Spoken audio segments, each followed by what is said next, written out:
नमस्कार। आप सभी का स्वागत है योग और स्वास्थ्य पर आधारित हमारे बेहद खास कार्यक्रम स्वस्थ विचार में। मैं हूं आपके साथ आपका साथी विकास। दर्शकों, स्वस्थ विचार कार्यक्रम एक ऐसा कार्यक्रम है जो प्रकृति की तमाम वो जानकारी आप तक पहुंचाते हैं जिसकी वजह से आप अपने आप को निरोगी बना के रख सकते हैं। और सबसे जरूरी है कि हमारे शरीर में ऊर्जा का संचार रहे। यदि हमारे शरीर में ऊर्जा भरपूर रहती है तो हम अपने हर प्रकार के कार्यों को भलीभांति कर पाते हैं, और जिसकी वजह से हमारा शरीर चलता फिरता रहता है और चलता फिरते शरीर में किसी भी तरह के रोग आसानी से उत्पन्न नहीं हो पाते।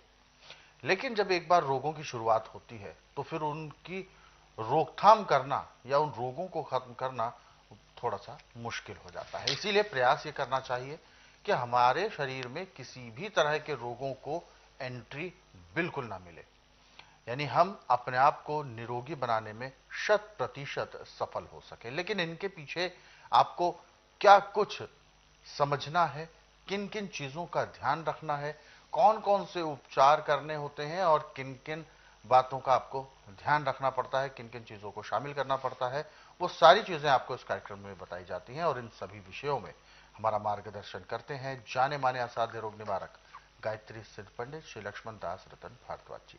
चलिए सबसे पहले गुरु जी का स्वागत करते हैं और कार्यक्रम की शुरुआत करते हैं। गुरु जी, आपका स्वागत है। नमस्कार। नमस्कार। ये कार्यक्रम आप सभी के लिए हम लेकर आए हैं और हम चाहते हैं कि आप इस कार्यक्रम का हिस्सा बने। यदि आपके साथ किसी भी तरह का रोग है, शारीरिक कष्ट है, तो आप इस कार्यक्रम में सीधे जुड़ सकते हैं, हमें कॉल कर सकते हैं या व्हाट्सएप के जरिए भी मैसेज भेज सकते हैं। व्हाट्सएप मैसेज में आपको लिखना है अपना नाम, उम्र, कहां से बात कर रहे हैं यानी वो स्थान और पूरा सवाल। और साथ ही साथ आपको याद दिलाते हैं कि जब भी आप इस कार्यक्रम को देखने बैठे तो कॉपी और पेन जरूर लेकर बैठा करें, नुस्खे उपचारों को लिख जरूर लिया करें। तो आगे बढ़ें और शुरू करते हैं आज के मुख्य विषय पर चर्चा।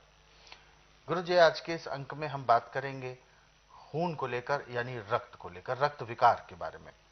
खून एक ऐसी चीज है, रक्त यानी, जो पूरे शरीर में विचरण करता है और जिस वजह से अगर शुद्ध है तो पूरा शरीर हमारा स्वस्थ रहता है, लेकिन जरा भी विकार उत्पन्न होता है तो वो पूरे शरीर में वो रोग को फैलने के लिए बिल्कुल तत्पर हो जाता है।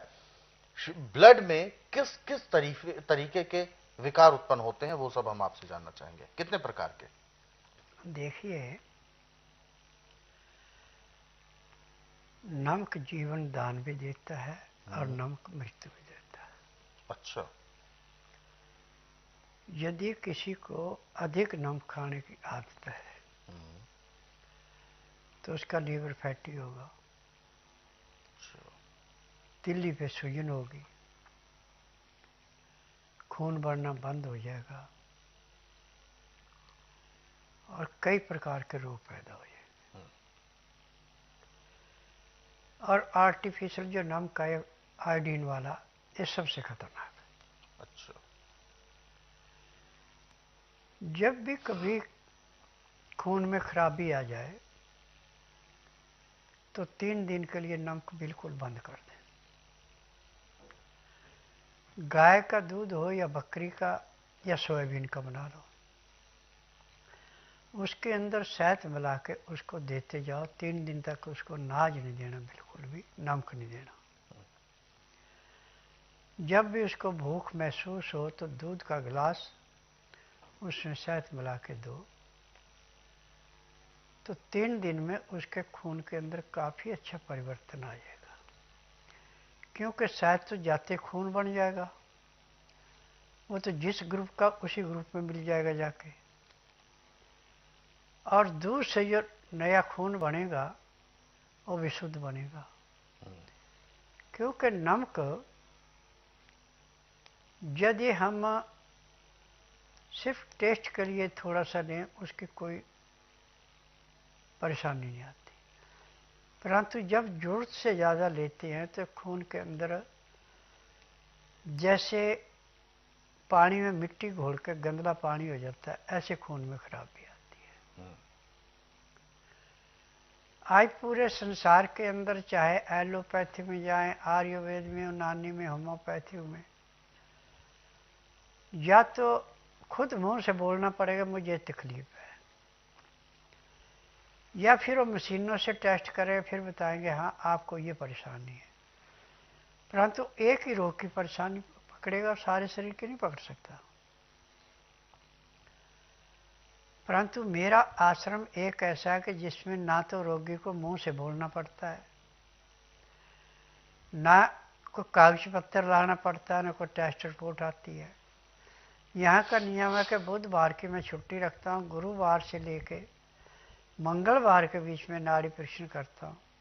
नाड़ी परीक्षण में पैर के तलुए से सिर के बाल तक की MRI, CT scan, x ray, ultrasound, ECG, sonography, सब कुछ 5 सेकंड में हो जाता है। फिर उसके बाद दवाइयाँ खाने की हैं, दवाइयाँ पीने की हैं, मालिश करने के तेल हैं, आँख में, नाक में, कान में डालने की दवाइयाँ, दांत मंजन है, ये सब जड़ी बूटी हैं। इनमें किसी किस्म का केमिकल नहीं है। और मुझे 10,000 जड़ी बूटियों की पहचान है जिनसे दवाइयाँ मैं बनाता हूँ। और मेरी अपनी फार्मेसी दवाइयाँ बनाने की, ये दवाइयाँ रजिस्टर्ड है, पेटेंट है, इनका साइड इफेक्ट कोई नहीं है। परंतु दवाई उसी रोगी को दी जाएगी जिसका नाड़ी परीक्षण होगा। बिना नाड़ी परीक्षण के किसी को दवाई नहीं दी जाती। ये यहाँ की विशेषता है।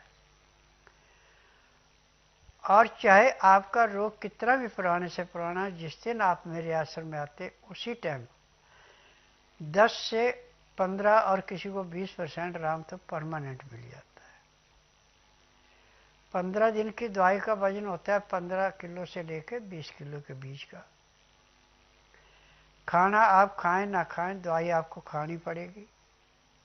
यही दवाई नियम से खाते हैं, परहेज करते हैं, 15 दिन में 50 से 60% आराम मिल जाता है।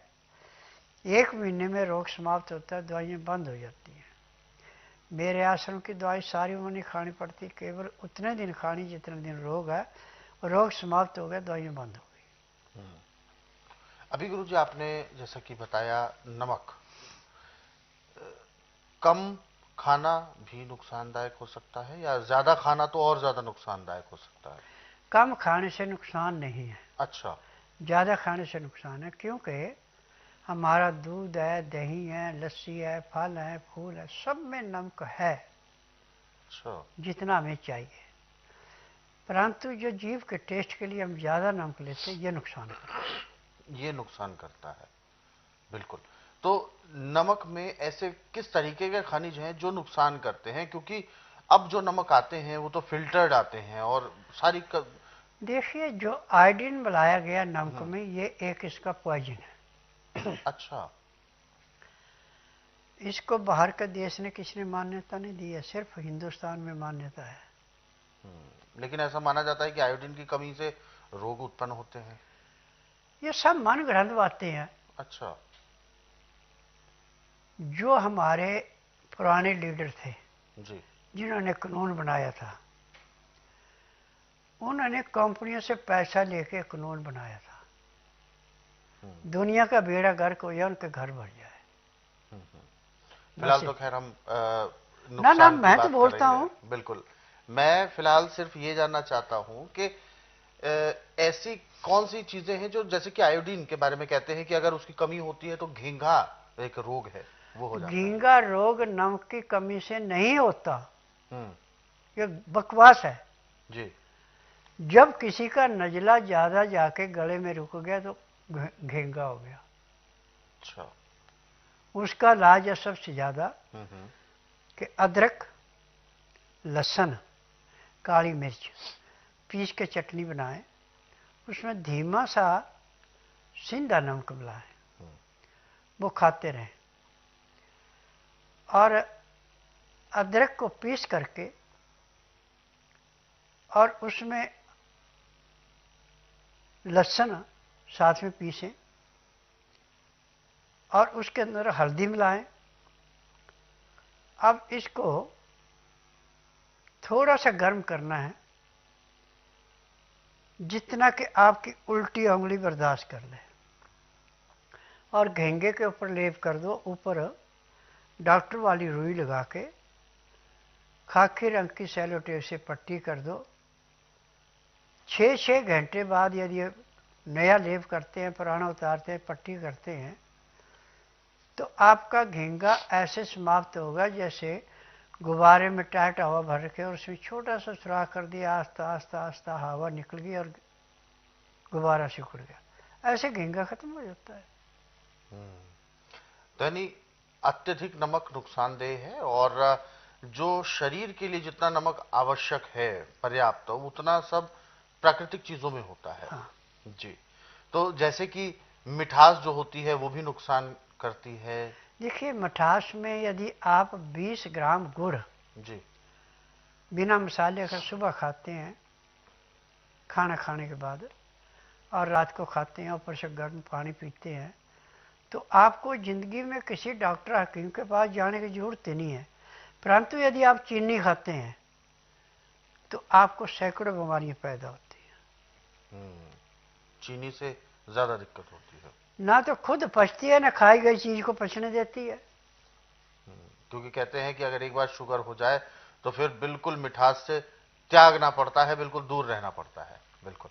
तो दर्शकों, वास्तव में अगर जब भी हम अपने खान पान में लापरवाही करेंगे, जब भी हम अपने जीभ के स्वाद को बहुत ज्यादा महत्वता देंगे, और रोजाना का जो हमारा एक लाइफस्टाइल है उसमें हम लजीज व्यंजनों को सबसे पहले स्थान देंगे, यानी हमारे सामान्य भोजन जो हमारी दिनचर्या का भोजन होता है, सुबह दोपहर शाम, इन सभी में हम लजीजता को सबसे पहले वरीयता देंगे, तो कहीं ना कहीं हमारे शरीर में रोगों की भरमार लगना बिल्कुल तय है। रोग तभी उत्पन्न होते हैं जब हमारे अंदर जो पाचन जो क्रिया है वो कहीं ना कहीं डिस्टर्ब होने लगती है, तब रोगों की शुरुआत होती है। तो इसीलिए सबसे जरूरी है पेट को ठीक रखना। हालांकि जैसा कि हम बात कर रहे थे रक्त विकार को लेकर, रक्त में कई प्रकार के विकार उत्पन्न होने के चांसेस होते हैं, और वो सबसे बड़ा मेजर जो कारण है वो यही है हमारा खान पान। यदि खान पान ठीक नहीं है, ब्लड हमारा ठीक से बन नहीं रहा है, या जो बना हुआ ब्लड है उसमें भी कुछ विषाक्त चीजें जा रही हैं, तो वह खून शरीर के जिस जिस अंग में जाएगा वहां वहां वो नुकसान पहुंचाएगा।